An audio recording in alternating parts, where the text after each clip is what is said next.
췌장암. 이 단어만 들어도 왠지 모르게 좀 절망적인 느낌이 먼저 들죠. 하지만 만약 이 병이 단순한 질병이 아니라 우리 몸 안에서 벌어지는 아주 정교한 음모 같은 거라면 어떨까요? 과학이 바로 지금 그 암호를 깨기 시작했습니다. 오늘 그 거대한 음모의 전모를 한번 파헤쳐 보겠습니다. 12%. 이게 뭘 의미하는 숫자일까요? 바로 현재 췌장암의 5년 생존율입니다. 정말 수많은 의학 기술이 발전했는데도 이 숫자는 오랫동안 거의 제자리 걸음이었어요. 도대체 이 암울한 통계 뒤에는 뭐가 숨어 있는 걸까요? 맞아요. 왜 췌장암은 이토록 치명적일까요? 자, 오늘 우리가 살펴볼 내용은요. 그 답이 우리가 생각했던 것보다 훨씬 더 교활하고 복잡하다는 겁니다. 문제는 단순히 췌장에 생긴 종양덩어리 그 하나가 아니었던 거죠. 네, 바로 이겁니다. 췌장암은 그냥 종양이 아니에요. 우리 몸 전체의 정보망을 깔고 시스템을 장악하려는 고도로 조직된 하나의 음모에 가깝습니다. 이게 바로 오늘 이야기의 가장 핵심적인 개념이라고 할 수 있겠습니다. 그럼 이 침략자의 진짜 정체부터 한번 제대로 들여다보죠. 우리의 이해는 지금 아주 중요한 전환점을 맞고 있거든요. 췌장암은 한 곳에만 머무는 국소적인 문제가 아니라 처음부터 온몸을 겨냥하는 전신질환이라는 겁니다. 예전에는 이렇게 생각했어요. 췌장암은 췌장에 생긴 종양이다. 하지만 이제는 완전히 바뀌었습니다. 진단을 받는 그 초기부터 이미 온몸에 전쟁을 선포하는 전신질환이라는 거죠. 암세포가 물리적으로 다른 곳으로 퍼지기도 전부터 말이에요. 이 전신 공격의 중심에는 바로 췌장, 간, 뇌축이라는 게 있습니다. 이게 뭐냐면 암이 자기의 공격을 조율하기 위해 사용하는 일종의 주요 통신망, 정보 고속도로 같은 거예요. 암은 이 축을 통해서 멀리 떨어진 장기들을 원격으로 조종하는 거죠. 자, 암의 첫 번째 전략, 정말 소름 돋습니다. 바로 전장 준비인데요. 놀랍게도 암세포가 직접 이동하기 훨씬 전부터 멀리 떨어진 간을 침략 기주로 만들기 위한 밑작업에 들어갑니다. 아니, 어떻게 그게 가능할까요? 바로 엑소좀이라는 녀석 때문입니다. 이걸 종양이 발사하는 분자 스파이라고 생각하시면 쉬워요.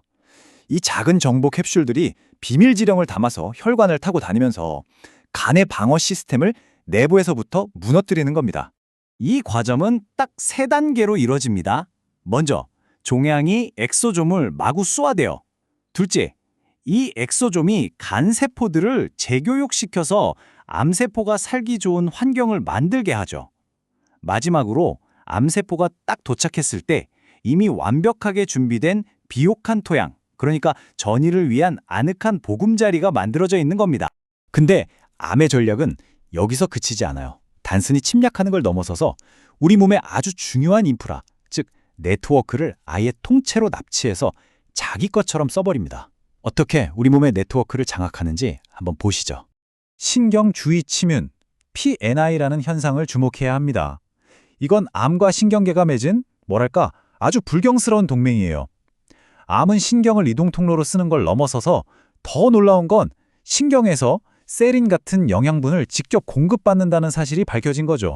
이 문장의 핵심을 정확히 꿰뚫고 있습니다. 신경은 단순한 경로가 아니라 종양의 대사 파트너다. 다시 말해서 신경이 암을 먹여 살리는 아주 충격적인 공생관계가 만들어진다는 뜻입니다. 췌장암이 얼마나 교활한지 보여주는 대목이죠. 심지어 암은 자기 연료 공급을 위해서 멀쩡한 시스템을 파괴하기까지 합니다. 암에서 나온 엑소좀, 특히 아드레노메듈린이라는 분자가 췌장에 있는 인슐린 만드는 세포를 직접 공격해요. 그 결과 갑자기 당뇨병이 생기고 이렇게 높아진 혈당은 고스란히 종양의 에너지원이 되는 겁니다. 정말 치밀하죠? 자, 이제 암의 가장 파괴적인 전술로 넘어가 보겠습니다. 바로 우리 몸의 총사령부, 뇌를 직접 공격하는 겁니다.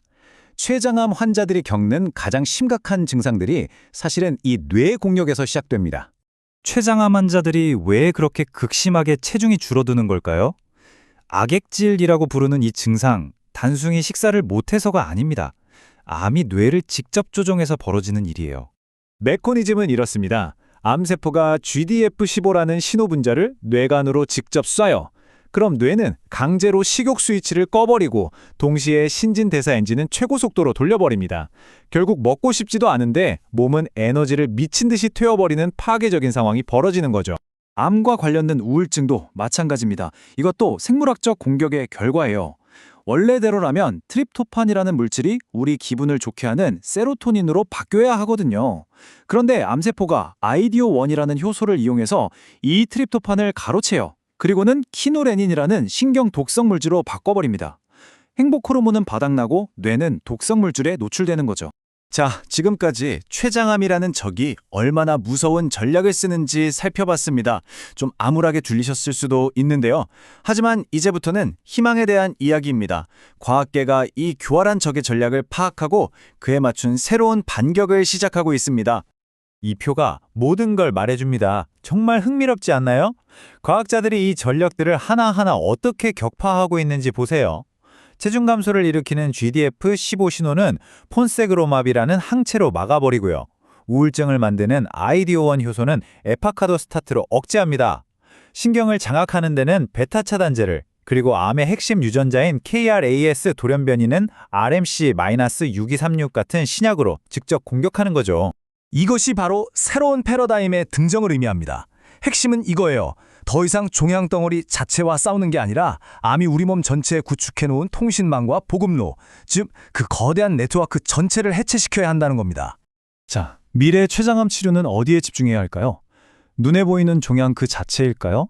아니면 우리 몸 전체에 퍼져 있는 이 교활한 네트워크일까요? 바로 이 생각의 전환이 저 12%라는 절망의 벽을 무너뜨릴 새로운 희망의 시작이 될지도 모릅니다.